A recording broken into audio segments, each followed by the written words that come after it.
Presidente del ANFECO y socio fundador. Recibimos con un cálido aplauso al licenciado Manuel Guevara Estrada.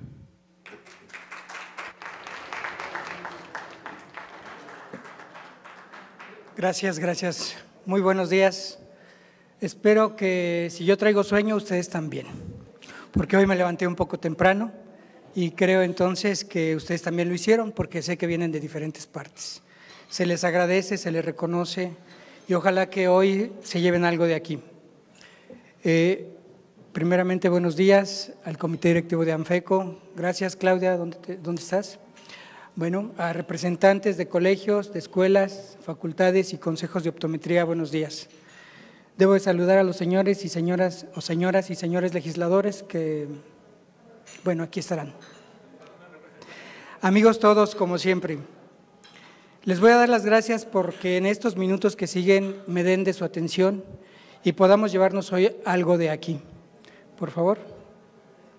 Los retos se enfrentan, se aceptan, se trabajan y se vencen. Como pequeña introducción, aparte de lo que ya todos dijeron, debo de comentar que en estos siguientes minutos, además de recordar algunos de los puntos ya mencionados por quienes me antecedieron, trataré de mostrar un área de oportunidad importante en el ejercicio legislativo que hoy por hoy nos está costando, en el mejor de los casos, una mala visión, pero en el peor de ellos, hasta un ojo de la cara. Siguiente. Hice referencia a esta pintura porque es cierto que la visión nos puede dar mucho, pero hay veces que no nos da para más y depende de nosotros. Seguramente ya conocen el área del que voy a manejar, el área del que voy a hablar. Sin embargo, es mi obligación como optometrista recordarla hasta que sea escuchada y tenga eco. Y me refiero no al eco de los aplausos o los comentarios positivos ni promesas verbales al término de mi presentación. Me refiero a lo que realmente necesitamos. Y necesitamos que el eco se refleje en acciones que deriven en alcanzar el justo orden en el ejercicio de nuestra amada profesión. Empezaré por comentar acerca de lo que es el beneficio de la certificación y debo de traer a la mente y a la voz que uno de los primeros elementos que generó estos cambios en el ejercicio laboral en México fue, como ustedes saben, de lo que se ha hablado mucho en los últimos días, ya con otro nombre, pero es el mismo Tratado de Libre Comercio, el cual después de varios años influyó para que el gobierno de nuestro país, a través de la Secretaría de Educación, realizara una de las mayores acciones con el fin de regularizar y estandarizar los oficios, los puestos de trabajo y las competencias laborales. Pero fue hasta 9 años después, en 2005, en el cual la Secretaría de Educación Pública, con fundamento, por favor, siguiente, en el artículo 21 de la ley reglamentaria del artículo 5º constitucional relativo al ejercicio de las profesiones en el Distrito Federal, que establece que la Dirección General de Profesiones se encargará de la vigilancia del ejercicio profesional y será órgano de conexión entre el Estado y los colegios de profesionistas. Siguiente. Así es que esta Dirección General de Profesiones convoca e invita a los colegios o asociaciones de profesionistas a colaborar en la vigilancia del ejercicio profesional bajo la modalidad de certificación profesional. De esta atinada política en materia de regulación y mejora del ejercicio de los profesionistas es como nacen los procesos de certificación operados por colegios de diversas ramas, quienes después de cumplir la normativa vigente fueron reconocidos, siguiente, como organismos certificadores con idoneidad. Y aquí hago mención que para que no se viera que no estaba la optometría, preferí mejor no poner nada. Pero si bien es cierto que hay 107 organismos certificadores ahorita, 97 de ellos son de contadores, porque les obligaba que así fuera en su momento. También como médicos veterinarios e incluso enfermeras. Pero no fue así para el área médica.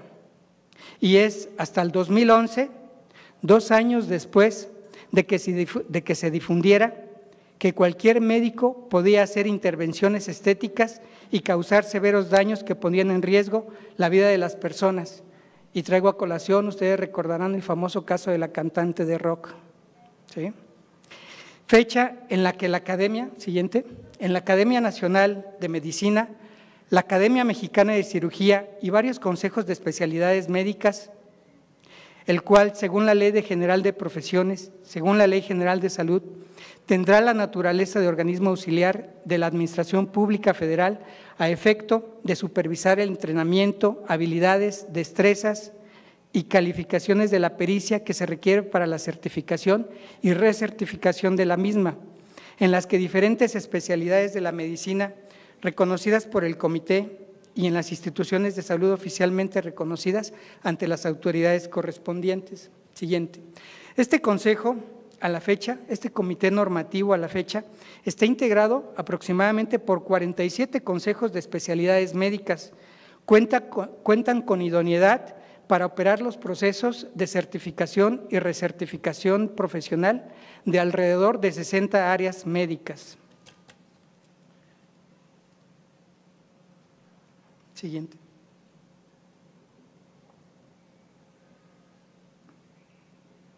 Siguiente. Siguiente. Siguiente. Siguiente.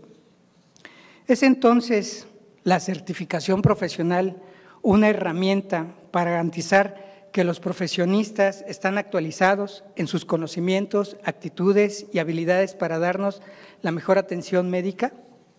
¿Es un beneficio realmente la certificación? Sí, sí es un beneficio. Siguiente. Es esta una muestra, creo que no la, bueno, es esta una muestra donde las leyes, sus respectivos reglamentos y las normas oficiales correspondientes generan un verdadero estado de derecho ético, digno, ideal de calidad, pero envidiable, en lo que al ejercicio de la medicina se refiere. ¿Por qué puedo decir que es envidiable? Siguiente. Envidiable. Siguiente. Porque pareciera que el acto médico se da solo en los niveles de la medicina de especialidad.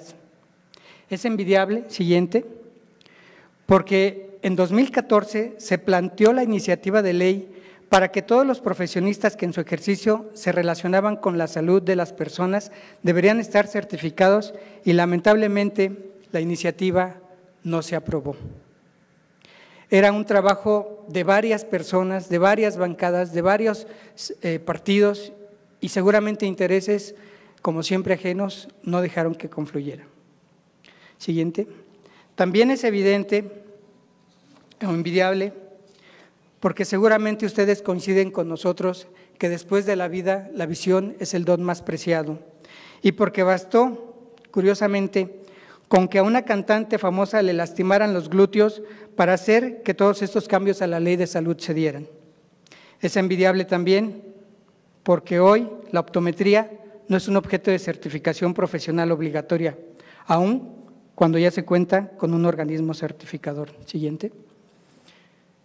Y ya que veo que escuché también que hemos tenido el comentario de los compañeros que me antecedieron, de lo que han hecho en su gremio, en su lugar de trabajo, quiero hacer un pequeño comercial, porque el día, precisamente hace 8 días, en la ciudad de San Miguel de Allende, se entregó por primera vez certificados como profesionistas certificados, se acreditaron con documentos legales por la Dirección General de Guanajuato, Dirección General de Profesiones del Estado de Guanajuato, a 17 compañeros, me incluyo, que pudimos lograr por fin un sueño que se trajo durante muchísimos años, que fue la certificación profesional.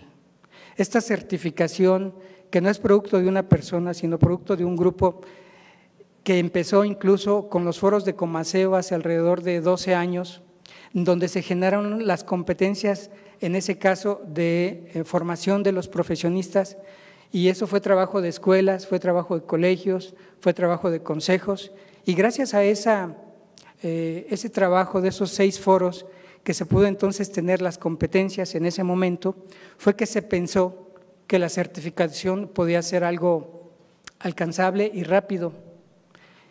Y pensamos que sí era porque en Guanajuato existía un acuerdo entre la Dirección General de Profesiones de ese estado con la Dirección General de Profesiones de la Ciudad de México para que sirviera de ventanilla y entonces, al haber cumplido los requisitos en Guanajuato, automáticamente se pasara aquí a la Ciudad de México y se diera la idoneidad.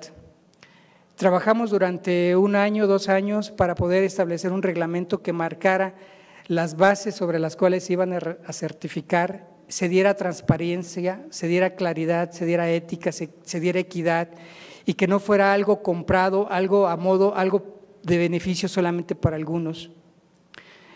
Al haber hecho este reglamento siguió entonces que faltaba un elemento importante que es la mejora continua, pero no porque no existiera, sino porque no se tenía un control sobre esa mejora continua.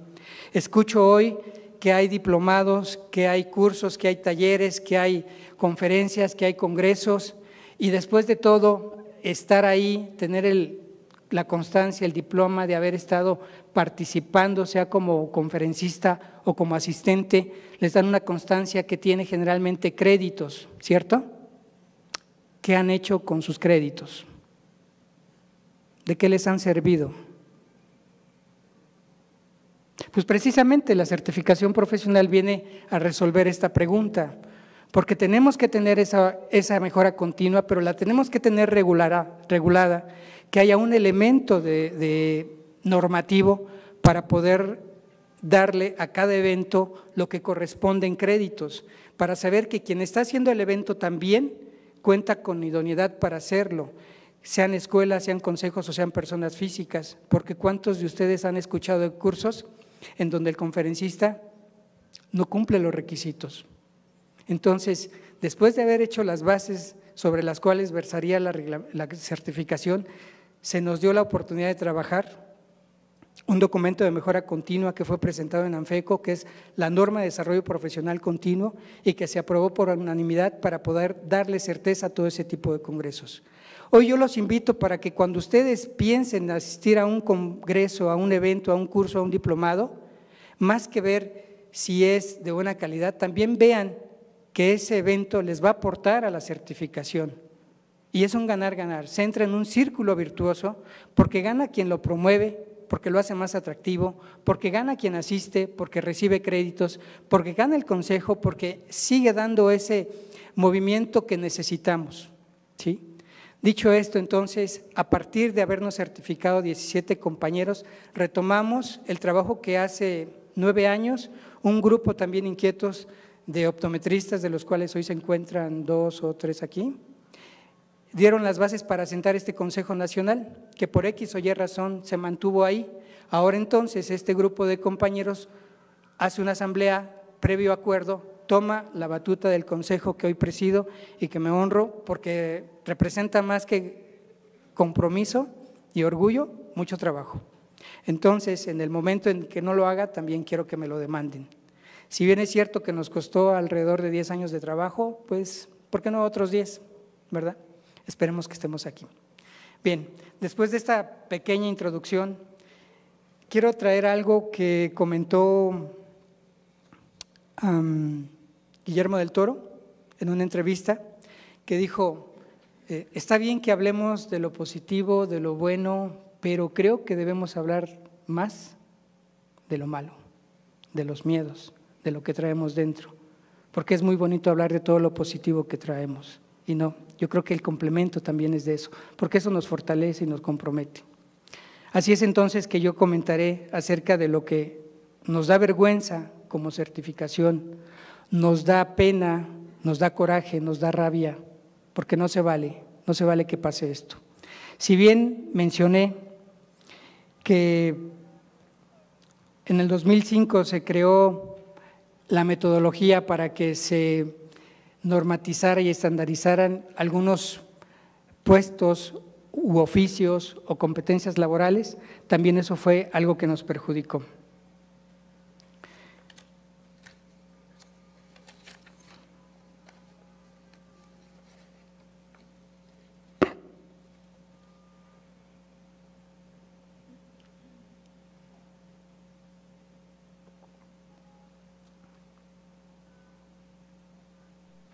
Sobre esta referencia les comento y les digo que hoy, como ayer, como hace un año y hasta que sea necesario, denunciaremos por todos los medios, denunciaremos a gritos si es necesario y señalaremos en cada espacio que se nos dé, en cada lugar que se nos escuche, en cada momento que vivamos, que hay una incongruencia enorme de la Secretaría de Educación Pública. Siguiente.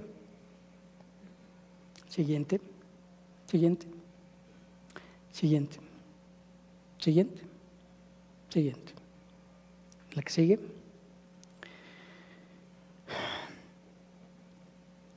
Hay una incongruencia, pues para la optometría profesional es una aberración e incongruencia que la Secretaría de Educación Pública, por un lado, convoque e invite a nuestros profesionistas que se organicen, se formalicen, realicen complejos procesos para obtener la idoneidad y colaborar en la vigilancia del ejercicio profesional, y por otro lado, permita que por intereses ajenos a la salud de la población, una entidad paraestatal sectorizada en la Secretaría de Educación Pública, mediante una vana capacitación y una apócrifa evaluación, emita un certificado para que personas con un mínimo de conocimientos realicen acciones que están señaladas por la Ley de Salud como actos médicos. Ustedes saben a lo que me refiero. Y si bien es cierto que en el 2005 tal vez cabría la oportunidad, porque es cierto, había 5 universidades, eran generaciones de 50 personas por escuela, la oferta educativa de posgrado era baja y la optometría gremial apenas empezaba. Hoy en día hay mucha diferencia. Ya decíamos, hay alrededor de 16 escuelas, año con año egresan aproximadamente entre 400 y 500 optometristas y contando, y se incrementa notablemente la oferta educativa de posgrados. Hoy la optometría se ha agrupado y está representada institucionalmente, a grado tal que ha alcanzado grandes avances en materia legislativa. Pero como les digo, quizás soy el malo del cuento, porque a final de cuentas, el que la optometría está incluida en el artículo 79, pues realmente no ha cambiado nada afuera, ¿cierto? Aunque se haya derogado el artículo 67, sí es cierto que nos da oportunidad de crecer más, pero a los de enfrente ¿les quita algo? ¿Los limita? Entonces tenemos mucho que hacer, hay muchísimo que hacer. Hace rato que lo comentaban, yo les decía, hay muchísimo que hacer. Bueno, para hacerlo más corto y para terminar les diré que este proceso de conocer, que si bien es cierto generó muchos cambios en la cuestión laboral y que benefició a mucha gente, a nosotros nos pasó a perjudicar. Eso sí nos duele, eso sí nos lastima, eso lastima al optometrista y lastima sobre todo a la salud visual. ¿Y por qué pensamos que no podemos hacer nada contra eso? Porque lo escuché en algún momento. ¿Qué opinan? ¿Se puede o no se puede? Claro que se puede, y es yo creo momento desde que a partir de hoy empecemos a talar, ¿cómo se dice?, a picar piedras sobre esta normativa, y lo haremos, les aseguro que lo haremos. Ahora yo nada más quisiera decirles, ¿con qué empezaríamos? Esta pregunta se las dejo. Gracias, buenos días.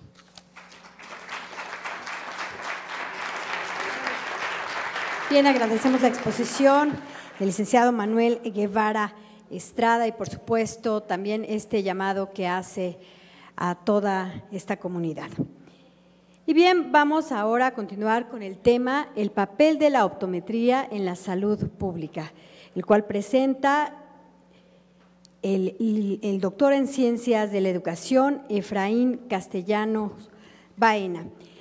Les platico que él ha cursado la licenciatura en optometría en la Universidad Xochicalco, recibiendo mención honorífica, la maestría en Ciencias Biomédicas en la Universidad Autónoma de Aguascalientes y el doctorado en Ciencias de la Educación en el Centro de Estudios Universitarios de Tijuana, donde también obtuvo mención honorífica. Es presidente del Colegio de Optometristas del Estado de Baja California y del Consejo Mexicano de Optometría Funcional. Es miembro del Comité de Revisión de la revista científica Optometry and Visual Performance, perito evaluador del Consejo Mexicano de Acreditación y Certificación en Optometría. Recibimos con un cálido aplauso al doctor Castellanos Baena. Muchas gracias. Antes que nada quiero agradecer a Claudia que haya tenido bien distinguirme con su invitación a estar aquí con ustedes. Aquellos que me conocen saben que no es bueno darme un micrófono, entonces me voy a tomar unos minutos para responder a la pregunta que nos hizo el favor de dejar Manuel. Aquí, la siguiente, por favor. Las enfermedades que mencionamos aquí, glaucoma, retinopatía diabética, hipertensiva, retinosis pigmentaria y en sus inicios degeneración macular, todas comparten que el paciente puede tener una agudeza visual de 20/20. ¿Saben ustedes por qué con nuestros vecinos del norte eso no es un problema de salud pública? Porque por ley un paciente no me puede demandar un examen de refracción. Por ley no existe el examen de solo refracción. Cuando un paciente acude a consulta optométrica, por ley se le tiene que hacer un examen de salud ocular y la refracción, por ley. Por lo tanto, eso evita el que esas enfermedades lleguen a un punto donde se convierte en un verdadero problema de salud pública. Lo cual nos lleva a la pregunta que decía Manuel, lo que veo yo que es necesario en México es identidad. Si ustedes observan las consultas en optometría en Norteamérica, México es parte de Norteamérica, pero un poco más al norte, no van a ver letreros que diga óptica, van a ver solamente nombres que implican un consultorio. Entonces, parte de esa identidad hace falta en México. Si yo no quiero que me vean como un óptico, entonces, idóneamente, mi establecimiento, mi consultorio no debe llevar la palabra óptica como el primer nombre. Número 2, hablamos de la estadística y la estadística sirve para legislar. Nos estamos registrando ante COFEPRIS como ópticas, por lo tanto, realmente COFEPRIS no sabe cuántos optometristas hay. Si yo me registro en COFEPRIS como consultorio de optometría, entonces sí estaré registrado cuántos optometristas hay en el estado. Pero ese es el verdadero problema. Necesitamos una vez más, primero que nada, asumir nuestra identidad. Y por último, cada que nosotros nos referimos a aquellos que obtuvieron un certificado de competencia laboral en examen de refracción y nos referimos a esa persona como optometrista, lo estamos empoderando nosotros mismos. Nosotros mismos le estamos dando un nombre que no le compete, que no le pertenece. Entonces, cuando menos en mi caso, yo siempre me refiero a ellos como ópticos y de esa manera cada paciente que atiendo lo voy educando, ¿verdad? Entonces, es muy importante esas pequeñas diferencias. Bueno, pasando ya ahora sí a tema. Siguiente. Datos de la encuesta nacional de INEGI del año pasado menciona que existen aproximadamente en México 950,000 personas con problemas para ver, de las cuales muchos presentan una dificultad para ver, pero no usan lentes, y el 57% de ellos debería de usarlos. De este porcentaje, 35% están en edad productiva, que son básicamente edad preescolar hasta los 30 años. Alguna dificultad para ver, pero que no usa lentes, el 61%. Y de esto mismo asisten a la escuela el 68% en este mismo rango de edad. Entonces, si vemos estos porcentajes, que más de la mitad de ellos tiene dificultades pero no usa lentes y aún así asisten a la escuela, pues sobra que les diga que esto va a mermar su desempeño académico. De este mismo porcentaje, una cosa interesante, 30% reporta haberse sentido deprimido y 5% consume antidepresivos que, para acabarla, afectan el sistema acomodativo y algunos incluso inducen miopía. Siguiente. Lo cual nos lleva a otra de las ramas de salud pública de la optometría, que es la visión y el aprendizaje. El bajo desempeño escolar en México es un principal motivo para que los estudiantes entre 15 y 19 años rehúsen estudiar de acuerdo al Instituto Nacional para la Evaluación en México. Y las cifras sinceramente son alarmantes. Nada más en el 2014-2015, 700,000 alumnos abandonaron el bachillerato, 360,000 la secundaria y 122,000 la primaria.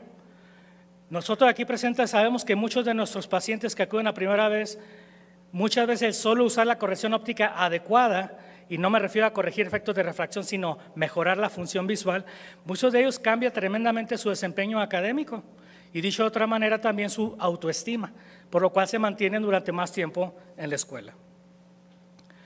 Otra de nuestras áreas de competencia que tenemos es el área de discapacidad visual. En México aproximadamente hay 470,000 pacientes con discapacidad visual, 33% de ellos están en edad económicamente activa, entiéndase de 30 a 60 años, y el 68%, sin embargo, no es económicamente activo, lo cual implica que 53% dependiente por cada 100 en edad productiva. Entonces, nosotros somos la única profesión que ayuda a este tipo de pacientes. La única profesión que está capacitada para brindar este tipo de ayuda es optometría. Habrá otras profesiones que compartimos responsabilidades, pero lo que es discapacidad visual en el área de baja visión, somos los únicos en verdad capacitados, número uno. Número dos, es el único grupo vulnerable que nadie nos lo pelea. Es el grupo que todo el mundo dice, toma, llévatelo, por favor, yo ya no lo quiero en mi consultorio. ¿Sí? Entonces, es importante tomar en cuenta eso, ¿no? Que el 53 por cada 100. Estamos básicamente manteniendo a 50% de esa población. Cuando si ese paciente fuese referido a un optometrista, entiéndase, el optometrista solo es el licenciado en optometría. Entonces, por lógica, cuando yo el día de hoy hable de la palabra optometrista, implica licenciado en optometría porque no hay de otro. ¿Sí? Entonces, es muy importante que si el optometrista puede prescribir ayudas ópticas para mejorar campos visuales, para visión cercana, para visión lejana, esos pacientes pueden regresar a ser productivos económicamente, lo cual no solamente le retribuye financieramente al paciente en sí, sino que disminuye tremendamente la carga en el entorno familiar. Otra de las áreas importantes de la salud pública en la que la optometría participa directamente son los trastornos de desarrollo. Siguiente.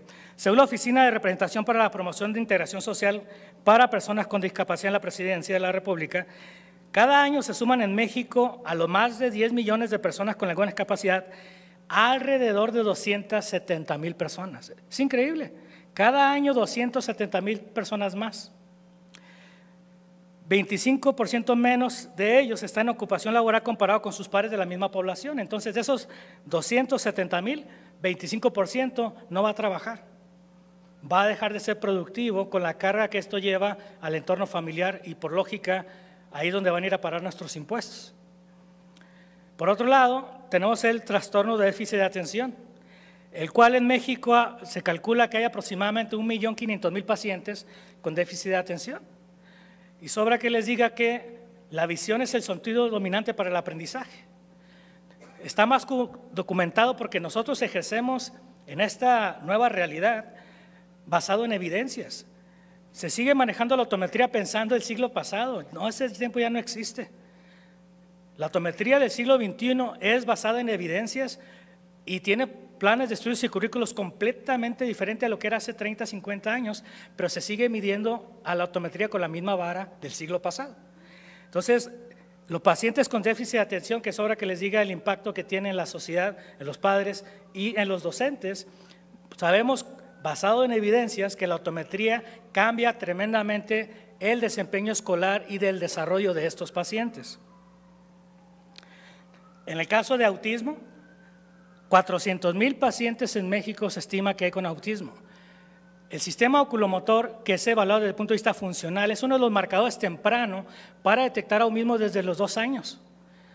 Y los optometristas que se dedican al área de rehabilitación visual, trabajamos en gran número con pacientes autistas que permite que se reincorporen a una aula convencional y no por un plumazo de una ley de integración, sino porque el alumno está realmente capacitado para integrarse con alumnos de su nivel escolar. 12,000 pacientes en promedio existen en México con parálisis cerebral. Independientemente del tipo de parálisis, si es atestósica, espástica, etcétera, van a tener problemas visuales. El problema es a qué nivel de severidad, pero es 100% seguro que estos pacientes van a tener problemas visuales. Y en el caso de la optometría, nosotros nos encargamos de esa área, la cuestión de desempeño, la cuestión de la calidad, no la cuestión estructural. Lo mismo pasa con el caso de síndrome de Frágil X, que son trastornos un poco más sutiles con frecuencia pasados por alto, y en el caso del síndrome de Down, que hoy en día hay 1 por cada 650 niños nacidos vivos, que igual los niños síndrome de Down es indiscutible que van a tener un problema visual a un nivel más o más severo, desde problemas de refracción o, en el peor de los casos, una prevalencia muy alta de queratoconos, que obviamente no lo van a poder diagnosticar en una óptica convencional. lo cual nos lleva precisamente al siguiente área, que es el área de contactología. Sabemos que los lentes de contacto hoy en día se venden en las redes sociales, se venden en los tianguis, se venden por internet, etc. El problema es que se hacen sin una evaluación previa. Incluso pueden ir a cualquier parte y decir, dame un -5, como si fueran chicles, ¿no? Ocupa un -3. El problema es que si el paciente no fue adaptado de la manera adecuada y tiene una complicación de una úlcera corneal que requiera trasplante, pues el costo de trasplante hoy en día en promedio va a andar de 60 a 90 mil pesos. Entonces se ahorró 50 pesos, pero a nosotros, con nuestros impuestos, nos va a costar eso. Porque obvio, de manera privada, si anda comprando en el tianguis, no va a ir a operarse 90 mil pesos de manera privada. Y en el caso de los queratoconos, todos tenemos pacientes que les han diagnosticado ojo flojo, cuando el único flojo fue el doctor que lo revisó. ¿Sí? Porque en realidad no tienen ambliopía, sino tienen queratocono o tienen degeneración marginal pelúcida, etc. Entonces el optometrista, ahí sí, es otra área en la que somos el único verdaderamente capacitado para atender de manera óptima problemas de ectasias corneales, ojo, que prevén una cirugía. Todos tenemos pacientes que gracias a una adaptación adecuada, insisto, adecuada, de lentes esclerales, ese paciente ya no se le tuvo que hacer trasplante corneal y tiene con esos lentes 8 o 10 años. Lo cual obviamente no solo mejoró una huesa visual adecuada, sino que también le evitó un gasto de 60 a 90 mil pesos que realmente era innecesario. Y en el sector público, el 30% de los trasplantes de córnea son precisamente por queratocono. Y sobra que les diga que en México son casi contados con todas las manos, todos los dedos de mis manos y de mis pies, los corneólogos en el país. O sea, realmente no hay quien atienda a esos pacientes. En el caso de las enfermedades crónico-degenerativas, pues en diabetes en México, el año pasado nada más, hubo 410,000 nuevos casos, de los cuales, en teoría, en base a las evidencias, el 31% va a desarrollar retinopatía diabética, lo cual quiere decir que estos nuevos casos del año pasado va a haber 130,000 nuevos casos de retinopatía diabética, y ya conocemos el número de oftalmólogos que hay en el país. Es imposible que haya suficientes oftalmólogos para atender esa demanda. En el caso de la hipertensión arterial, en el año pasado solamente hubo casi 500,000 nuevos casos. El problema con la hipertensión es que el 30% es población que apenas sube los 20 años y el 60% desconoce que padece dicha enfermedad. Y nosotros, los optometristas, con mucha frecuencia somos los primeros a identificar y referir a medicina, a médico internista a ese paciente. ¿Por qué?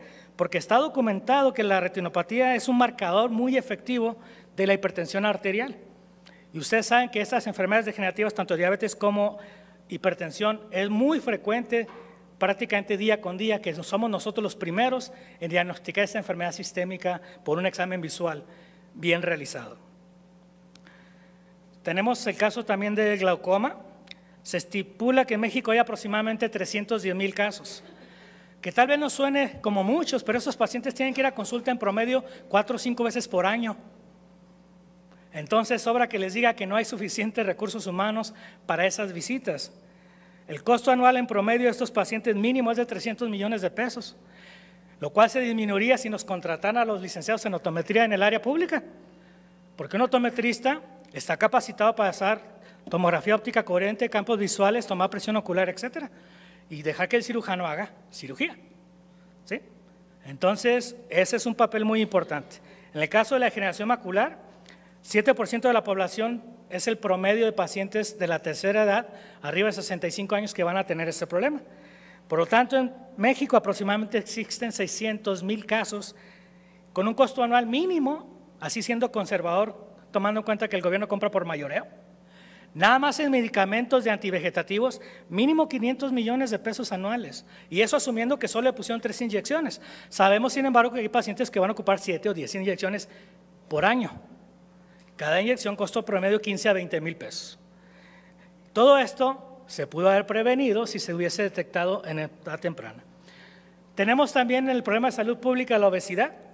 Sabíamos que México es de los mayores prevalencias de obesidad y sobrepeso infantil, y más del 70% de los adultos tienen sobrepeso. Lamentablemente yo soy parte de esta estadística. Y nada más en el 2017, casi 700,000 nuevos casos. ¿Cuál es el problema? Que la obesidad conduce a diabetes e hipertensión. Y sabemos que la diabetes conduce también a un cierto tipo de glaucoma. La hipertensión conduce a cierto tipo de glaucoma. Entonces es un círculo vicioso de salud pública que si el paciente pasara por un consultorio de optometría, insisto, consultorio de optometría, no óptica, consultorio de optometría, las cosas serían muy diferentes. Algo de lo que no se habla, la caída de adultos mayores. Algo muy interesante, cuando yo leí e investigué sobre esto, me encontré los protocolos del gobierno federal para prevención de adultos y caídas mayores, ¿sí? Y adivinen quiénes no están ahí. No somos los únicos que nos hacen a un lado. No está fisioterapia y no está terapia ocupacional, cuando son los que se encargan de locomoción, etcétera, ¿no? Y era interesante ver cómo tampoco ellos estaban ahí. En este caso, la prevalencia de caída en el adulto mayor varía de 30 a 50% con una incidencia del 25 al 35% anual, la cual va a aumentar dependiendo de la edad del paciente y sus discapacidades adicionales. Y algo bien importante, el 82%, el motivo de esa caída fue por problemas visuales. 82%. 25% de estos pacientes van a sufrir fractura de cadera y lo van a hacer económicamente dependiente. Peor aún, 25 de estos adultos que sufren fractura de cadera mueren en los próximos 6 meses. Entonces, si el 82% de esto era de origen visual, imagínense el impacto de la salud pública que tendría si este paciente fuese atendido por un optometrista. Y para darles cifras, en México hay aproximadamente 9.800.000 adultos mayores. Y otro de los problemas es que aquí en México la edad de cirugía de cataratas promedio es arriba de los 72 años, cuando los países del primer mundo es en promedio a los 65. Esos 7 años la diferencia es la diferencia que se haya caído y golpeado y fracturado o no, ¿sí? Y el problema es que sabemos que si van a una óptica le dicen, usted ya no mejora por su edad, y el paciente se la cree que es por la edad, como lo sabemos bastante bien. Y por otro lado, pues no hay suficientes cirujanos oftalmólogos para operar las cataratas de estos pacientes como debe de ser edad oportuna. Otra área de competencia de salud pública es los pacientes con daño cerebral adquirido, entiéndase traumatismo ya sea cerrados o abiertos, enfermedades vasculares y tumores. Todos estos pacientes, sin excepción, el 100%, van a terminar con problemas visuales, todos. Ya sea campos visuales, ya sea con visión doble, ya sea con estrabismo, sin excepción, todos van a terminar con un problema visual. Y ahí sí, esos pacientes no nos los van a pelear, esos pacientes nos los van a referir si supieran que nosotros somos capaces de ayudar al paciente. El problema es que le dicen, es normal que vea doble porque tuvo una embolia, es normal que no vea la mitad del campo visual porque tuvo un microneurisma en la pituitaria, pero no saben que no tiene que quedarse así, que podemos mejorar la función visual con ayudas ópticas, prismas, etc. Por último, las enfermedades autoinmunitarias que cada vez están en aumento. Solo por listar algunas, síndrome de Sjögren, esclerosis múltiple, artritis reumatoide, lupus, miastenia graves, enfermedades graves, sarcoidosis y psoriasis. Estas enfermedades, de la misma manera, no es raro que el optometrista sea el primero en diagnosticarlas. Particularmente en el caso, por ejemplo, de esclerosis múltiple y miastenia graves, puede ser a nivel ocular 3 años antes de que sea a nivel sistémico. Por lo tanto, si nosotros lo detectamos antes de que tenga afectación del cuerpo, del sistema en general, se puede hacer una enorme diferencia con estos pacientes. Pero sobra que les diga que un examen de la vista, ojo, no visual, de la vista, de 5 minutos va a ser imposible para diagnosticar y prevenir estos tipos de casos. En conclusión, si no se quiere ver desde una perspectiva de salud pública, definitivamente debería hacerse por una política de finanzas públicas. Cuando ya vemos el impacto del costo en las arcas del país de todo lo mencionado previamente, y eso es únicamente hablando de la cuestión médica. Si a eso le agregamos las personas que, dicho a esta incapacidad, se van a jubilar a los 30, ¿sí? Porque sabemos que los diabéticos jóvenes se hacen insulinodependientes muy temprano y sabemos que una vez llegado ese momento, a los 5 años van a tener retinopatía diabética. Entonces se van a jubilar a los 30, 35 años. Sobra que les diga lo que eso va a afectar las finanzas públicas. Y por otro lado, la falta de incorporación al campo laboral de toda esta población de menor a los 50 años, cuando muchos de ellos podrían volver a conducir, podrían volver a ser independientes y podrían ser productivamente activos. Decían hace rato, pacientes mal diagnosticados. aquellos de nosotros que tenemos el privilegio de trabajar con pacientes con discapacidad visual, no es raro que tenemos pacientes que en verdad no eran discapacitados visuales. Es triste que habían estado siendo manejados como legalmente ciegos cuando no lo eran. Pero si no para con alguno de nosotros que trabaje la optometría en sus diferentes competencias, ahí se hubiera seguido 20, 30 años armando escobas, ¿sí? Entonces es muy importante declarar que esa es la diferencia entre un optometrista y un óptico. Esa es la diferencia entre un examen visual y un examen de la vista. El examen de la vista es la cartilla de Snellen. Veo las letras, no las veo, hasta ahí. Me decían mis alumnos, es que donde yo trabajo no cobran el examen. Y yo, como soy un poco simpático a veces, les decía, es que si yo hiciera ese tipo de examen, a mí también me daría vergüenza cobrar.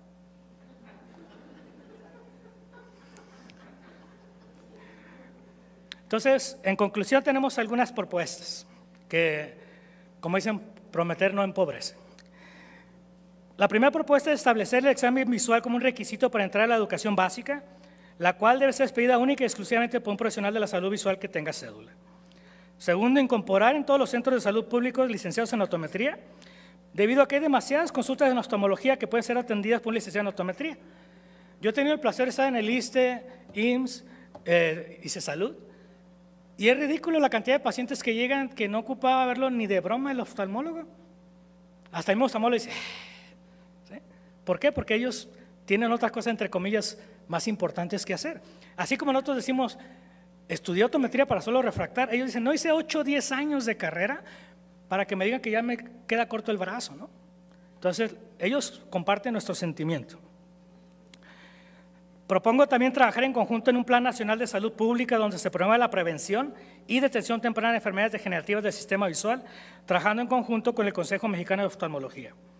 Y por último, se requiere establecer la receta médica optométrica como un requisito indispensable para dispensar anteojos y o lentes de contacto, lo cual, dicho sea de paso, desde hace 10 años es requisito de Hacienda. Desde hace 10 años ustedes no pueden deducir su factura de anteojos si no va a acompañar una receta, y esa receta solo la puedes pedir licenciado en optometría. Entonces es ridículo que para Hacienda sí sea un requisito, pero la Secretaría de Salud no lo pide como requisito. Entonces tenemos esa manera, no hay que apoyarnos en Hacienda por primera vez. Mi propuesta es, en el 2010 se cambió la legislación en cuanto a la receta médica para antibióticos por la resistencia que había estado desarrollando. Y se acabó. ¿Qué es lo que pasó? Obligó a las farmacias a poner a un lado un médico. En el momento que se haga lo mismo, que no pueda surtir una receta anteojos sin receta, pues no le va a quedar a las ópticas que contratar a un licenciado en optometría, aunque no quieran, y de repente sí va a haber personal. ¿Sí? Dicho de otra manera, yo sé que las comparaciones siempre son malas. En el norte así es. Las cadenas grandes que tienen 10, 20 mil establecimientos, por ley no pueden tener consultorio dentro del establecimiento.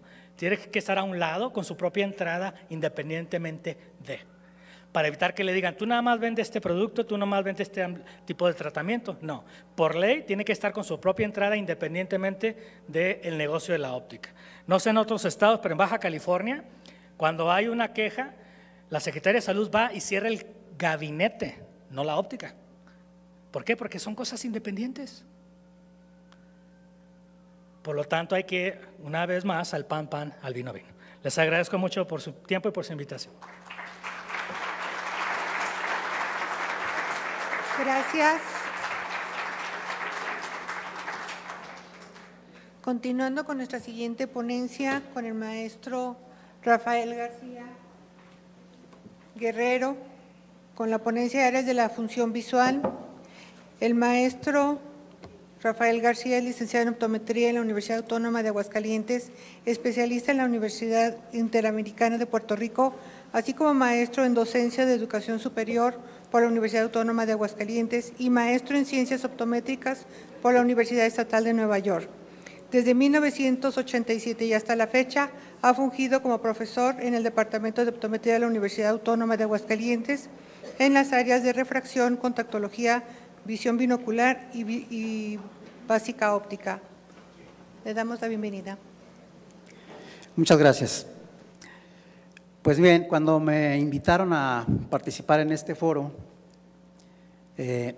y con el enunciado del foro, basta de 5 minutos, basta de exámenes optométricos en 5 minutos, yo dije, bueno, vamos a tratar de convencer al auditorio de que esto no es posible. Pero todos los que estamos aquí, o la mayoría, estamos de acuerdo con ese señalamiento. ¿Y dónde están quienes tienen el poder de cambiar la normatividad, las leyes y la operatividad de un ejercicio profesional adecuado?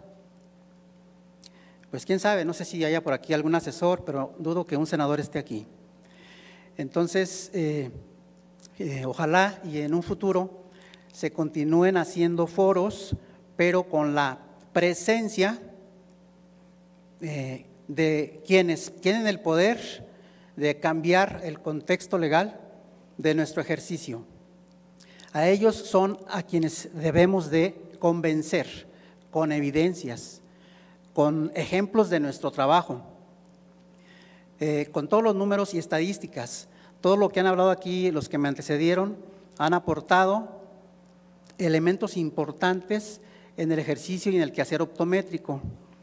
Entonces yo como que preparé mi pequeña plática dirigida a los senadores, o a un grupo, o a la comisión, por lo menos a la comisión de salud de la Cámara de Senadores.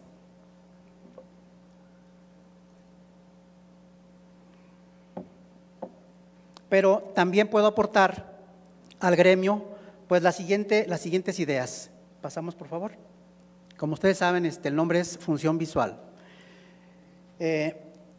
Pero ahí está una pregunta en el monitor.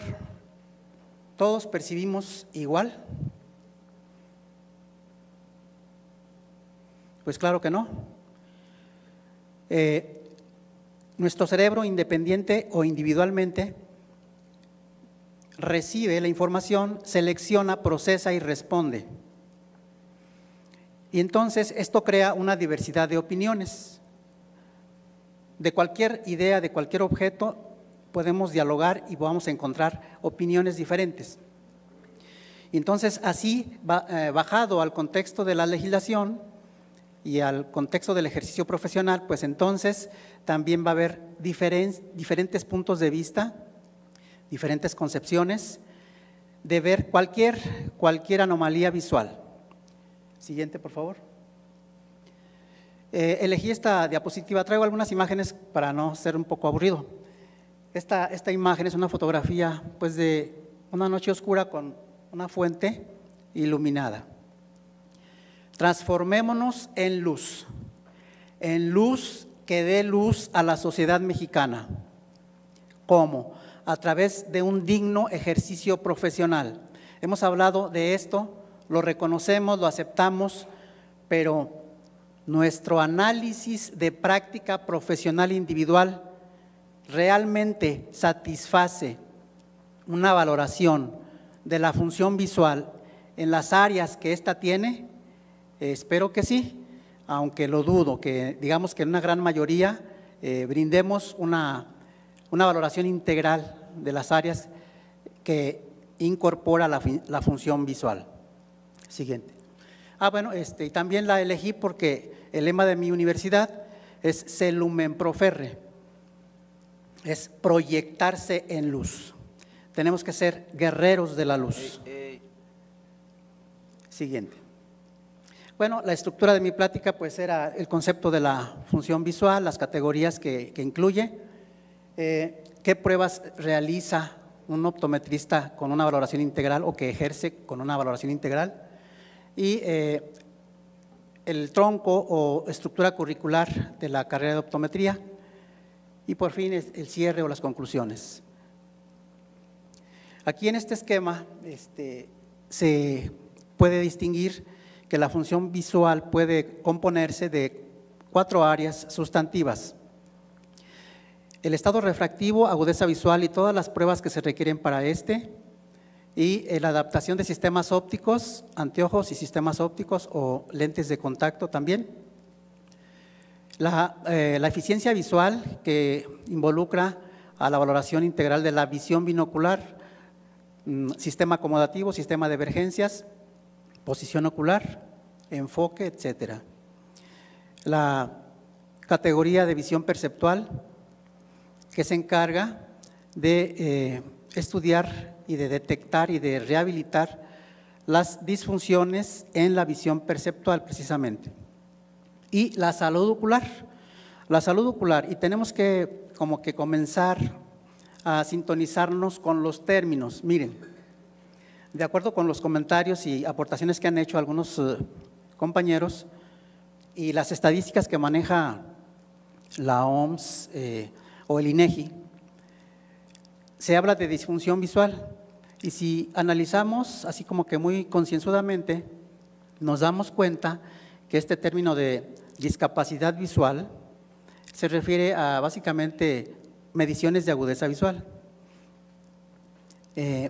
Campañas de salud visual se refiere a detección de bajas en la agudeza visual.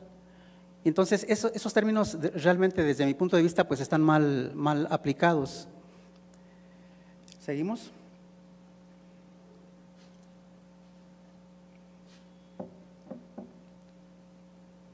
Anterior. Sí, en esta imagen pues podemos ver el cotidiano que hacer al hacer las pruebas refractivas y combinar al paciente o culminarlo para que camine con su prescripción óptica adecuada, como decía el doctor Baena. Siguiente. Eficiencia binocular.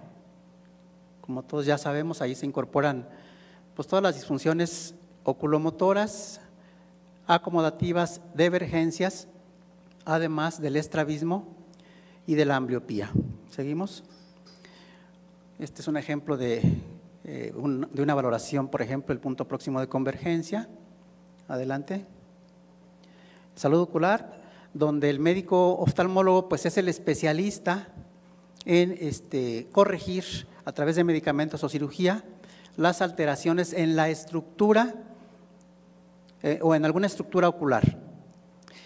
Acuérdense que hemos podido confirmar que en el ejercicio del oftalmólogo y de los subespecialistas en oftalmología, pues ellos cuidan mucho la estructura, están preparados para ello, pero ¿cuántos estrabismos no hemos visto sin función o que regresan a desviar debido a que no se hace nada en relación a las disfunciones sensoriales que conlleva el estar estrábico?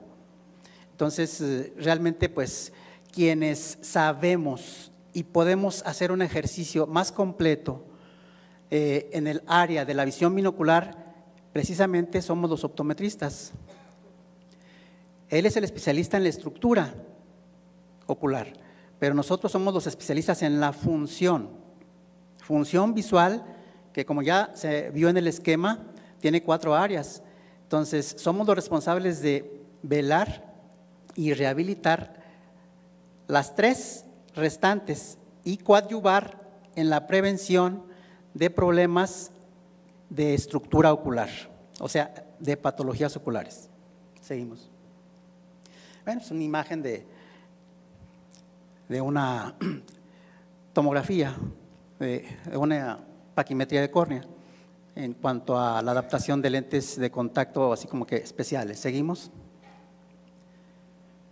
Y bueno, ya comenté esto de qué se encarga el área de visión perceptual, el procesamiento que todo el mundo tenemos y que debe de estar dado y realmente ser eficiente a partir de los 8 años. Este es un ejemplo de una práctica cotidiana en nuestra clínica al estimular la integración visual ojo-mano en una pequeñita. ¿Seguimos? Todas las áreas están interrelacionadas. Una puede ocasionar alteraciones en la otra, o puede haber una combinación, o puede estar sola también. Seguimos. ¿Cómo el paciente refiere sus síntomas? Bueno, pues en el expediente, en el formato de expediente de examen visual en la Universidad de Aguascalientes, tenemos ese grupo de síntomas, por así llamarle. Casi cualquier cosa que el paciente refiera va a estar englobado en alguno de esos elementos. ¿Seguimos? Y bueno, pues ahí traigo el ejemplo de expediente de la Autónoma de Aguascalientes, que incluye aproximadamente 50 pruebas. ¿Seguimos? Y este expediente, seguimos, está diseñado considerando formatos de expedientes clínicos de universidades de primer mundo.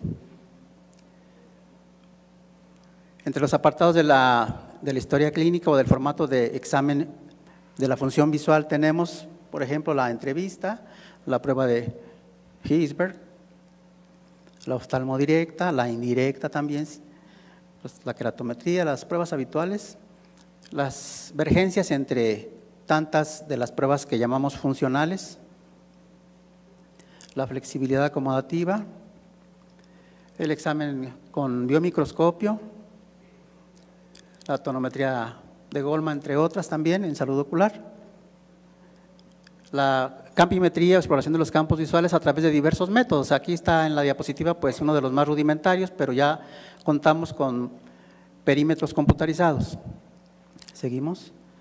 Y esto muy importante, que es en relación a la prevención de problemas estructurales de la salud ocular, lo cual es perfectamente viable hacerlo en cualquier consultorio por un optometrista profesional. Ya conocemos esto, también es derivado de no hacer una fundoscopía en una paciente con retinopatía diabética proliferativa. ¿Seguimos? Hasta la medición de la distancia nasopupilar, que ahora se hace necesaria y que es más adecuada para la prescripción de anteojos. No distancia interpupilar, sino nasopupilar. Y bueno, traía el archivo del plan de estudios de la carrera de optometría, pero no lo veo necesario, digamos, abrirlo para hacer énfasis en algunos elementos. Nuestra carrera, bueno, en Aguascalientes, la carrera tiene cerca de 400 créditos con 59 materias que abarcan áreas de la función visual y ciencias básicas y el área de investigación también. ¿Seguimos? Ahora, ¿qué nos queda?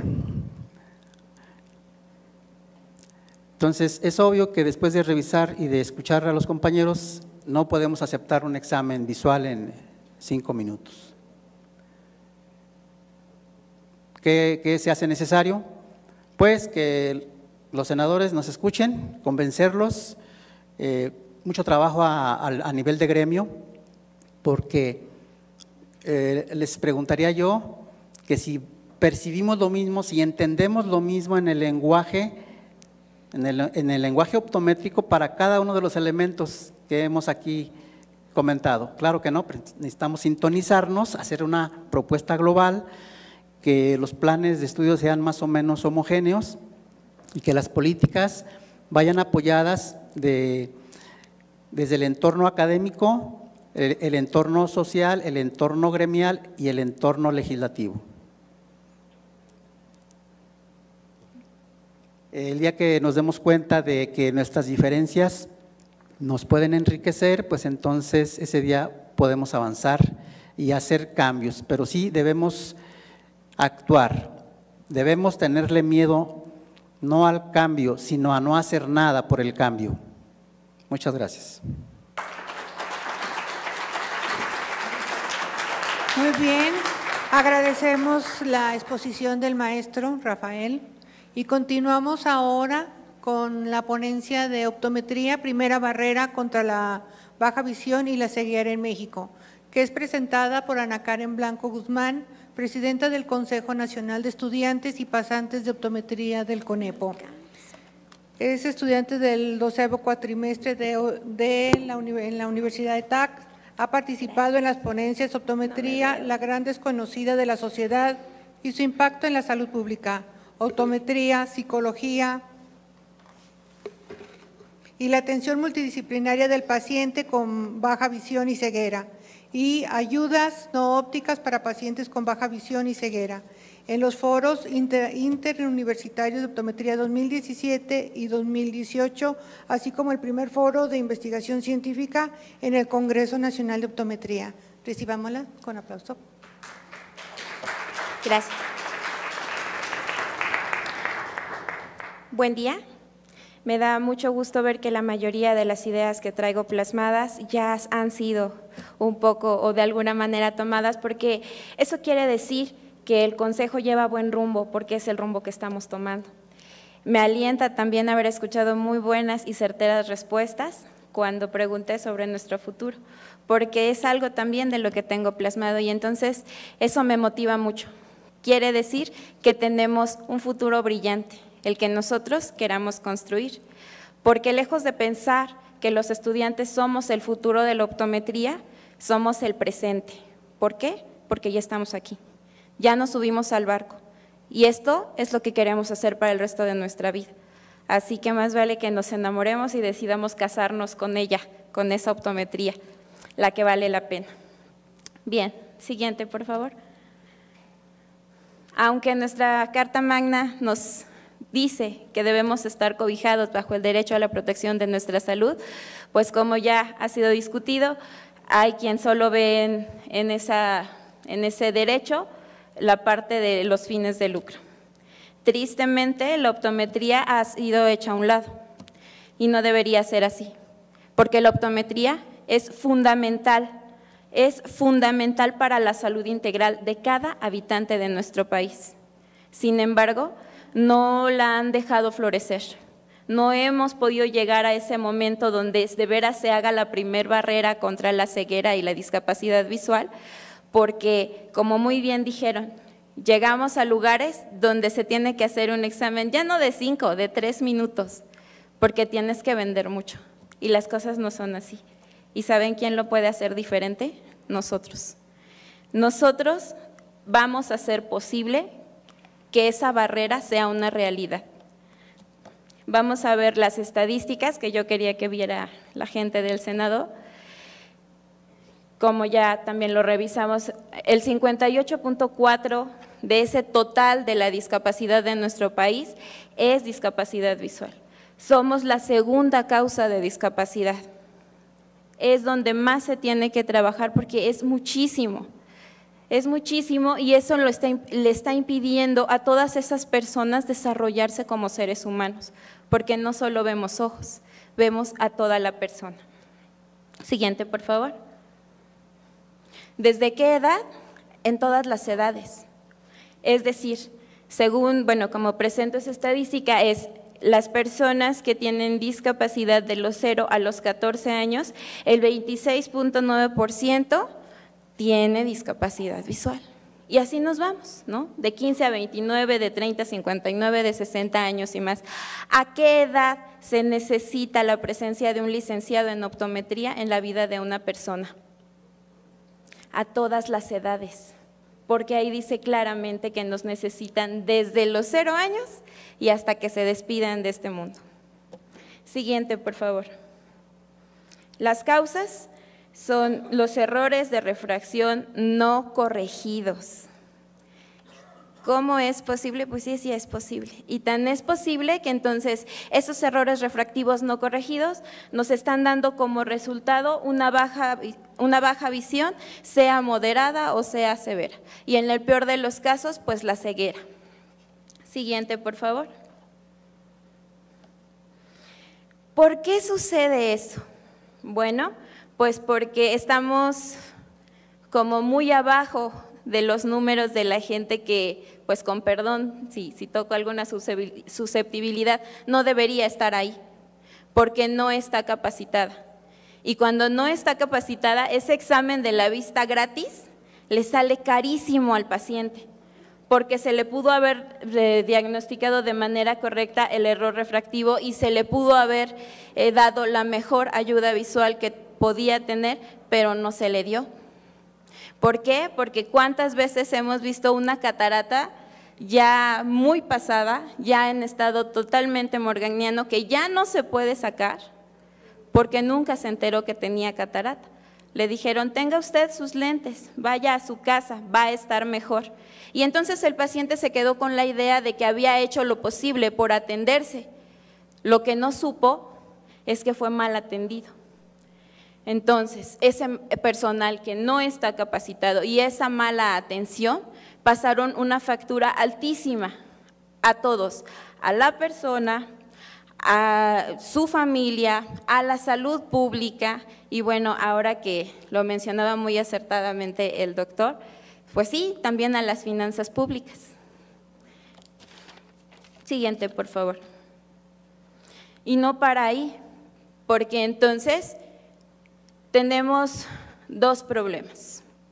Uno, esos pacientes desafortunadamente se sumaron para engrosar las filas de la discapacidad visual. Tenemos ahora más pacientes que tenían algo que se podía prever, que se podía manejar de mejor manera. Se les pudo haber ayudado, pero no sucedió. Y entonces esas filas se hicieron más enormes, se hacen cada vez más grandes. Y las brechas entre la salud visual y esas igualmente de grandes. Pero la cosa no va a parar ahí, no para con decir, bueno, ya ahora ya es parte de la estadística de la baja visión y la ceguera prevenible. No, no se detuvo ahí, porque esos pacientes necesitan rehabilitación. Esos pacientes necesitan las herramientas necesarias para salir adelante. Y sí, sí hay bastantes herramientas. Tenemos el bastón, tenemos braille, tenemos lupas, tenemos magnificadores, tenemos aplicaciones en celulares, tenemos hardware, software adaptados. Sí, sí es cierto, pero ahí les va otra. La infraestructura que tenemos no es suficiente. Nos rebasa por mucho.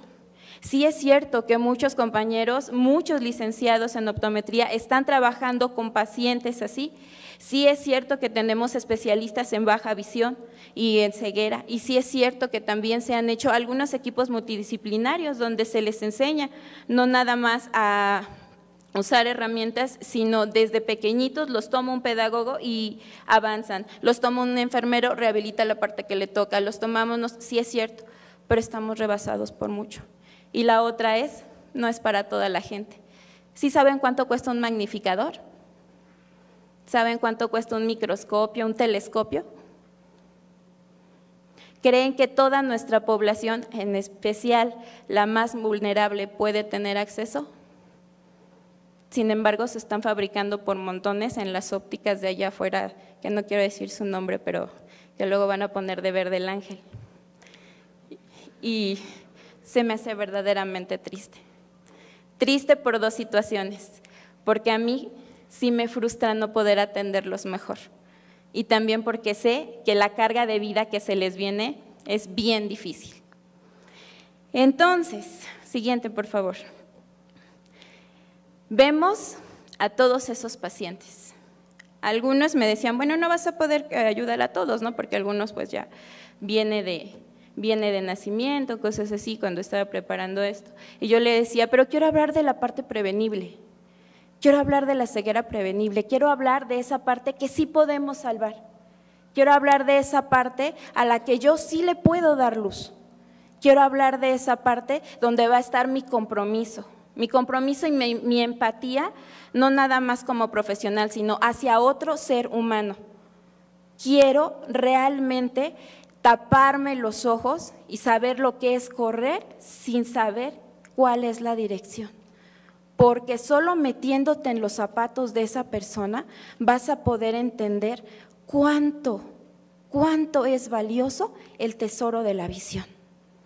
No hay otra manera. Solo así vas a valorar que hoy veas, que hoy tengas ojos y que quieras gastarlos y desgastarlos en aquellos que no son tan afortunados como tú. Yo les decía, híjole, de baja visión y ceguera hay mucho que hablar y podemos aquí platicar 10, 20, 30 y muchas horas de todas las vicisitudes que pasa un paciente con estas características. Pero el foro no es para eso. El foro es para tratar de llegar con nuestras autoridades y pedirles que nos ayuden. pero eso solo se va a lograr si logramos hacer un binomio exitoso. Es decir, nosotros, licenciados, hay que poner nuestra parte.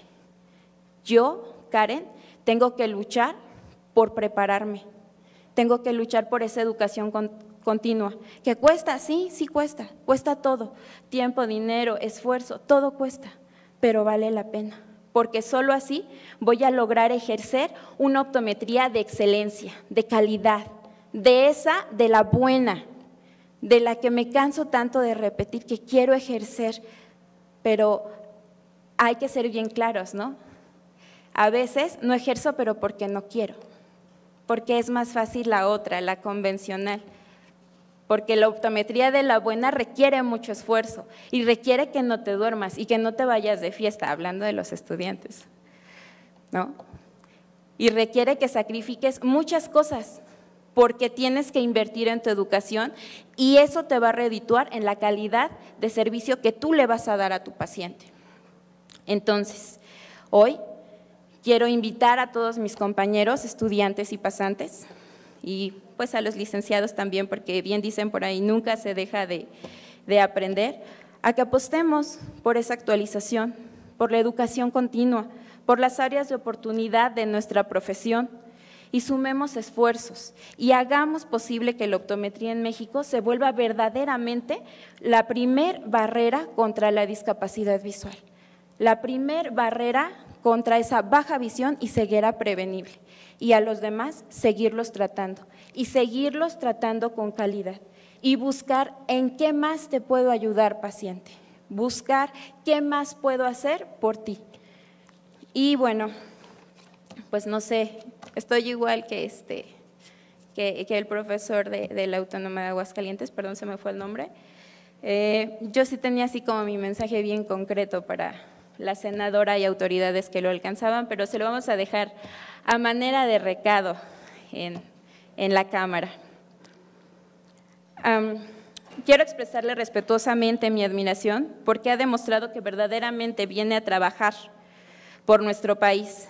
Y por eso quise hoy venir y sé sin temor equivocarme que hablo en nombre de todos los estudiantes y pasantes de la licenciatura en optometría cuando le pido que por favor nos ayude. Queremos graduarnos, pero también queremos un futuro para esa profesión. Queremos que nos cobijen nuestras leyes, queremos que realmente sean efectivas. La aplicación de la ley no puede esperar, porque hay gente que se está quedando literalmente sin visión por esas abstenciones, porque no se está aplicando como debe de ser y porque necesitamos legislar todavía más los asuntos de optometría. No debe haber más discapacidad visual, no debe haber más discapacidad visual prevenible y tampoco debe haber baja visión y ceguera sin atender. Necesitamos ser escuchados, necesitamos que se abran esos espacios de atención y de rehabilitación, porque ellos son seres humanos y ellos lo merecen tanto como cualquiera de nosotros. No más baja visión, no más ceguera prevenible en México. Por favor, ayúdenos. Estamos aquí y también queremos participar. De nuestra parte tiene un compromiso, porque la optometría de hoy debe ser buena optometría para todos. Muchas gracias.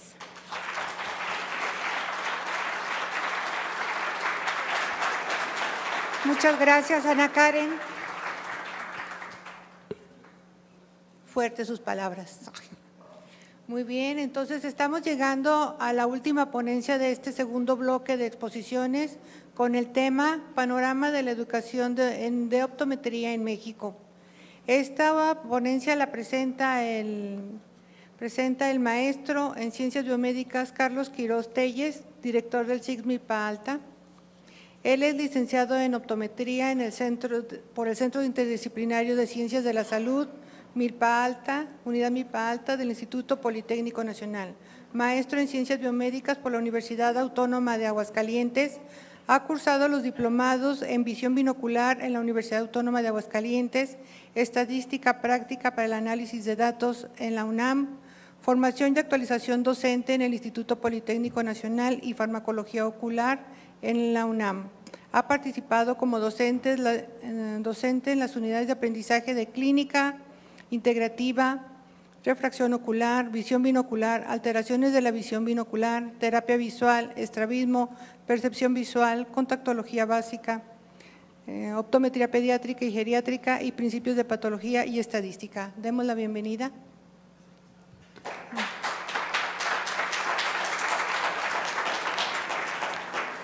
Buenas tardes. Muchas gracias por la invitación y un gusto estar compartiendo desde lo que hoy me toca ver la educación en virtud de estar al frente de una escuela de nivel superior donde se imparte precisamente la licenciatura en optometría. Me basé en tratar de adherirme al tema sobre basta de los exámenes optométricos en 5 minutos y desde el punto de vista por qué no debe ser así. Entonces, si me pasan la siguiente, por favor. Bien, yo creo que ya durante el día seguramente tocaron el tema de la definición de qué es la optometría. Esta definición la tomo de Cifrus en el año 2012, que es muy similar a la que emite el Consejo Mundial de Optometría, en el cual nos da la pauta hacia qué áreas del conocimiento se debe de desarrollar.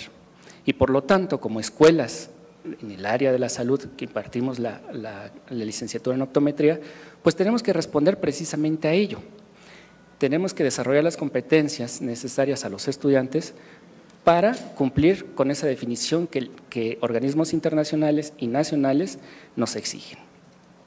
Bien, si volteamos a ver la propuesta que hace el Consejo Mundial de Optometría referente a los elementos o las competencias que se debe desarrollar en un licenciado en optometría, nos mencionan 10 áreas de las cuales, ahí los observamos, que deben de estar en un currículum de licenciatura en optometría. Me atrevo a decir que las universidades o escuelas que se imparte optometría, con otros nombres o con otras variedades, pero finalmente yo creo que estamos apegados a lo que el Consejo Mundial nos establece como licenciaturas en optometría y vemos diferentes áreas que a lo largo de este día ya fueron expuestas y aquí lo importante es saber, o ver más bien, que son 10 áreas y en el cual lamentablemente los egresados, la gran mayoría, solamente se dedican a una, que es el estado refractivo. Las universidades estamos respondiendo, formando licenciados en optometría con un alto estándar de calidad. Les estamos dando las herramientas, las habilidades, donde no nada más va a ser el área de refracción. Tenemos visión baja, como acabamos de ver, tenemos lentes de contacto, tenemos que tener conocimientos sobre la salud en general del paciente, no nada más es limitarnos a un estado meramente refractivo.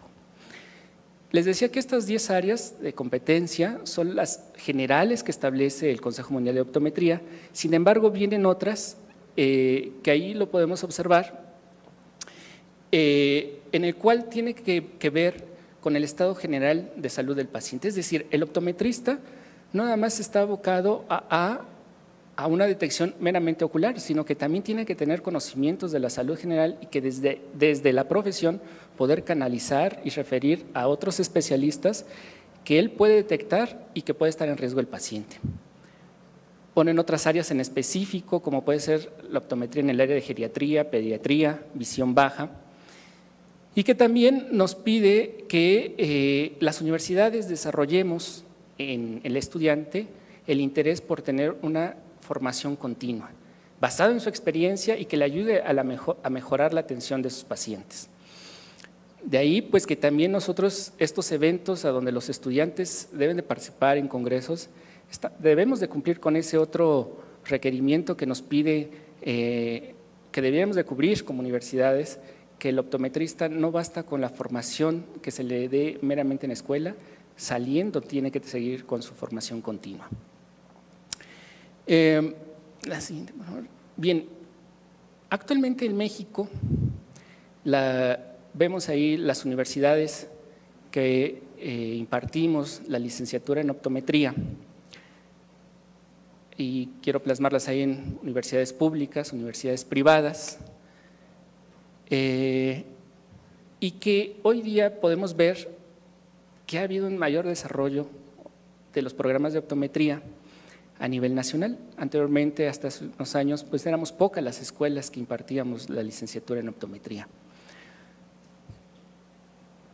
¿Y cuál es la importancia de ubicarlas, estas escuelas, a nivel nacional? Hoy podemos ver la distribución en ese mapa y yo lo veo con agrado desde el punto de vista que tenemos cobertura hacia las regiones del país, norte, centro y sur del país actualmente.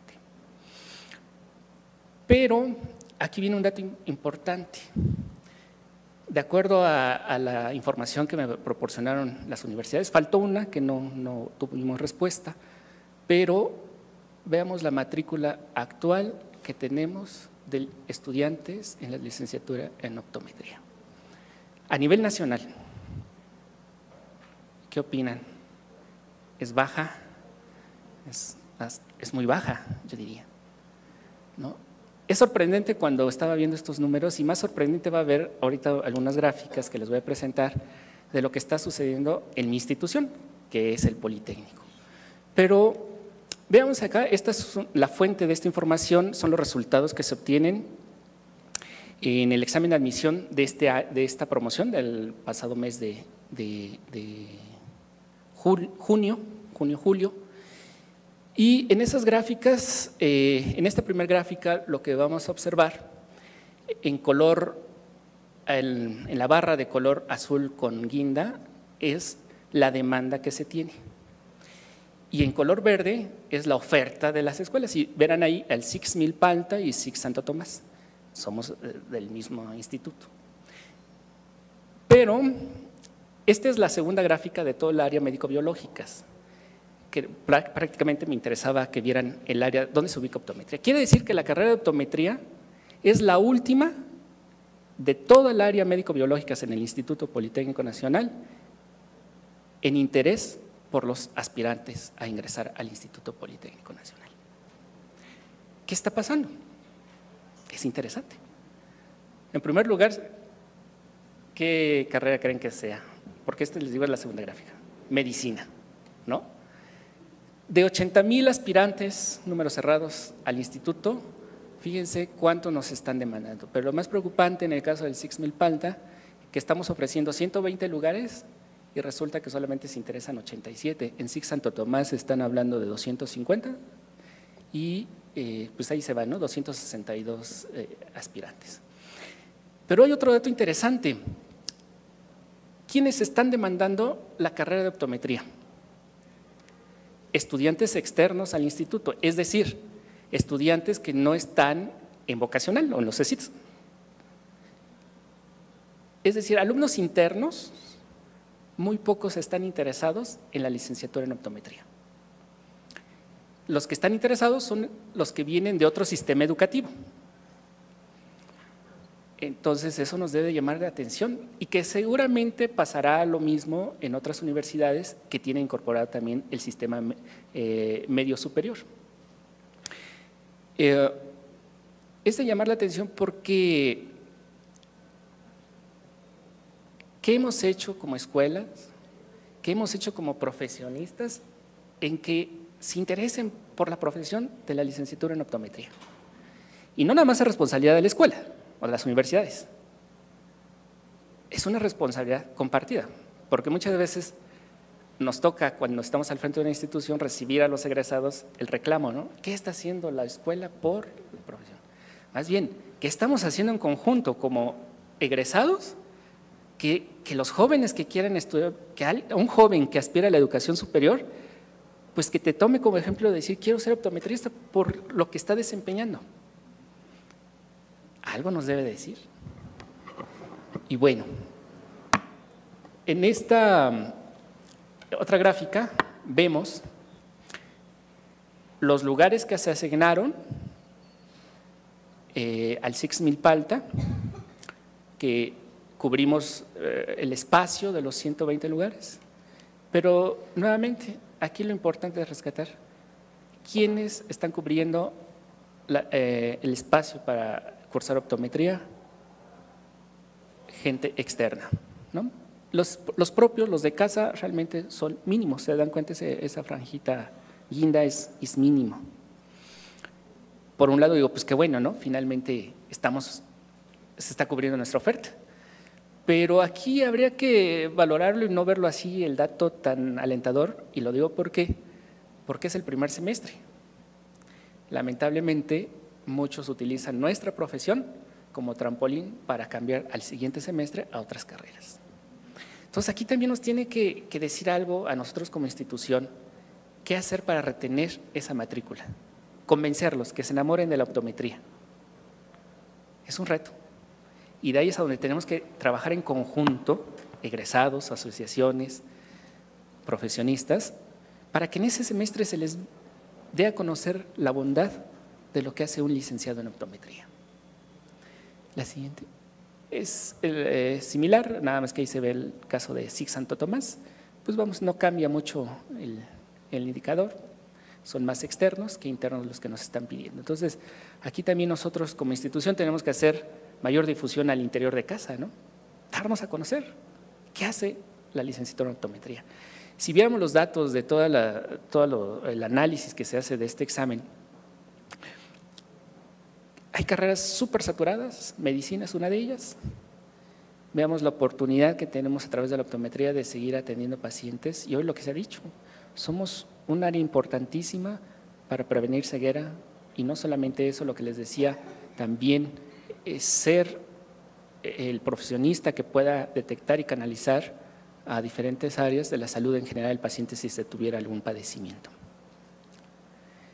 Bien, como les comentaba que la gran mayoría, o yo diría que las escuelas y universidades que se oferta la licenciatura en optometría,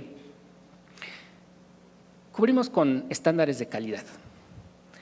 Tan es así que las escuelas de educación superior estamos, sí no obligados, pero sí a abrir las puertas a ojos externos, a organismos que aseguren que lo que estamos haciendo como universidad es de calidad. Y de ahí que surgen los organismos acreditadores. Y optometría tiene su organismo acreditador, que es quien nos evalúa a las universidades para que sea el ente que nos diga o nos reoriente el camino si es que tenemos algunas deficiencias y poderlas superar.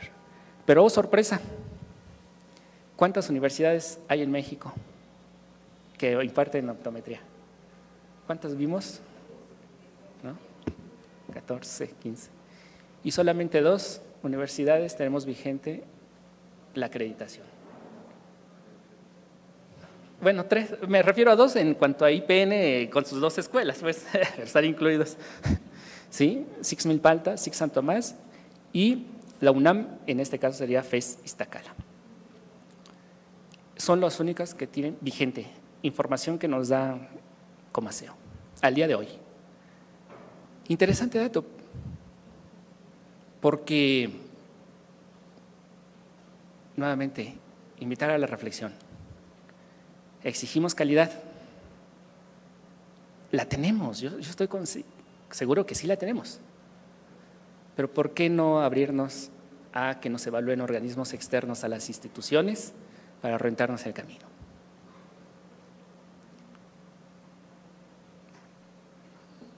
Lo dejo para la reflexión. La que sí. Posgrados, pues ahí estamos, yo creo que reprobados la mayoría de las escuelas. ¿Quiénes ofertan actualmente? Pues Universidad Autónoma de Aguascalientes, CDI, ¿no? En una especialidad, en una maestría. Podríamos decir o excusarnos en decir que la optometría es joven. Yo diría que ya es madura, ¿no? Ya es madura. Y es a donde también hemos fallado como universidades en consolidar los posgrados, ¿no? Por un lado, la acreditación a nivel de licenciatura, vemos dónde estamos, y hoy posgrado, pues también hay que reconocer que no hemos hecho ahí un buen trabajo en las universidades para garantizar los posgrados que puedan aspirar nuestros propios egresados. Sin duda es un panorama que tenemos que mejorar y que igual, hoy día las universidades tenemos que abrirnos también a que hay egresados que han tenido un muy buen nivel y compartirnos sus experiencias precisamente para consolidar los posgrados. Yo lo que voy es de que tenemos que ver una situación en conjunto, no es meramente un problema de las universidades, no es un problema de los egresados, de los organismos, sino que todos tenemos que trabajar, creo yo, para mejorar esta situación. Y que el panorama de la formación del optometrista una vez que egresa, pues que también sea de más alto nivel, ¿no?, de calidad. Bien, ¿qué podemos concluir, ¿no? Con las competencias que nosotros, las universidades, emitimos, pues definitivamente nos llevan bastantes años en el cual las unidades de aprendizaje son extensas, ya lo mencionaba el maestro Rafael, ¿no? En la UAS son 54, que en promedio yo creo que iríamos en el Politécnico las mismas. Es decir, los conocimientos son generales, hablábamos de las ciencias básicas, las ciencias aplicadas a la ciencia de la visión, por lo tanto, si estamos formando licenciados en optometría, que les lleva 4 años para su formación más su servicio social en algunas universidades, pues yo creo que no pudiéramos estar viendo esto. Exámenes en 5 minutos, simple y sencillamente, yo creo que necesitaríamos más tiempo. ¿Por qué? Son 5 minutos, pues sí, seguramente si nos limitamos únicamente a lo que muchos está haciendo, al área de refracción. ¿Y qué pasa con las demás áreas? Nos autolimitamos, también hay que decirlo. Nos autolimitamos a irnos por lo más fácil o la razón que sea. Yo creo que también como egresados tenemos que creernos y poner en práctica lo que mi universidad me está dando y desarrollar todas las áreas de competencia. Decíamos que los exámenes tenemos que desarrollar también o consolidarnos en la promoción de la formación en optometría. Yo les decía, el optometrista como egresado, cuando yo veía estos datos y cuando decía, bueno, dentro de nuestra propia familia nos ven como un profesionista que tenga futuro, o nosotros mismos decimos, ¿para qué estudias optometría, no? Las universidades tenemos que hacer una difusión enorme para que esa matrícula que hoy estamos viendo a nivel nacional pues sea más grande. Hace falta licenciados en optometría, sin duda. ¿Cuántos habitantes sabemos en México? Sí, no tengo el dato exacto, se habla de 4,000 y tantos que tienen licenciatura en optometría, según la Dirección General de Profesiones, pero habría que confirmarlo, más los 2,000 que si llegamos a buen término de egreso, la eficiencia terminal, pues somos nada a nivel nacional, ¿no? Es un reto que tenemos. Tenemos que consolidar el posgrado. Yo creo que las universidades tenemos que trabajar fuertemente en ello. Hablábamos al inicio de que una de las competencias que se deben desarrollar en el optometrista pues es también el interés de la formación continua. Y pues eso viene ligado precisamente al posgrado. En fin, yo con esta presentación lo que quiero es dar un poco de conciencia que las universidades estamos presentes, estamos trabajando, nos falta consolidar posgrado, nos falta promover la licenciatura en optometría, que elevemos la matrícula a nivel nacional, pero que esa tarea no es única y exclusivamente de las escuelas. Es una tarea global en la cual todos debemos entrarle. Sin duda se ha logrado reforma a la Ley de Salud, General de Salud, donde se exige el título de licenciado en optometría, pero también de no esperar a que solamente la parte legislativa nos quiera abrir el camino o que nos ayude a la regularización. Nosotros tenemos que demostrar con hechos, desde las universidades, desde los colegios, desde los egresados, desde los estudiantes, y que nos creamos lo que estamos estudiando y que no nos autolimitemos a de toda esa gama de competencias que las universidades les damos a autolimitarnos únicamente a la refracción. En fin, yo creo que Las universidades vamos a seguir creciendo, sin duda, el panorama es alentador, creo yo, pero tenemos que redoblar esfuerzos pues, para que nuestra profesión se siga posicionando a nivel nacional. Pues muchas gracias.